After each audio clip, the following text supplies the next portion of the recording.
आपण सगळे लोक इंग्रजीचा पुरस्कार करतो आणि भारतीय भाषांचा तिरस्कार करतो, हे योग्य नाही आहे। भारतीय भाषा इंग्रजीपेक्षा चांगल्या आहेत। ठीक आहे, आता इंग्रजी व्यवहार भाषा झाली आहे, पण या नवीन शैक्षणिक धोरणाने सगळ्यात महत्त्वाचं काम जर काही केलं असेल तर मराठीला ज्ञानभाषा बनवण्याचा मार्ग खुला केलाय। म्हणजे नवीन शैक्षणिक धोरणाने मराठीला वैश्विक भाषा, ज्ञानभाषा आणि अर्थकारणाची भाषा बनवण्याचं दालन उघडं केलंय आणि महाराष्ट्र सरकारने ते स्वीकारलेलं आहे। म्हणून मला असं वाटतं की अशा प्रकारचा विवाद हा योग्य नाहीये। माझी राज ठाकरेंची चर्चा झाली, त्यांचा आग्रह आहे की 2च भाषा असल्या पाहिजे, तिसरी भाषा तुम्ही लादू नका। मी त्यांना हे समजून सांगण्याचा प्रयत्न केला की केंद्र सरकारने विचारपूर्वक NEP मध्ये 3 भाषांचं सूत्र आणलंय।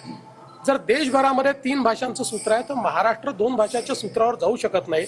NEP देशाकरता आहे। आपल्याला कल्पना आहे की 3 भाषा सूत्राच्या विरुद्ध तमिळनाडू कोर्टमध्ये देखील गेलं, कारण कोर्टाने ते मान्य केलं नाही। आणि आपल्या देशातली एखादी अधिकची भाषा शिकण्यामध्ये काही वाईट काय आहे, गैर काय आहे?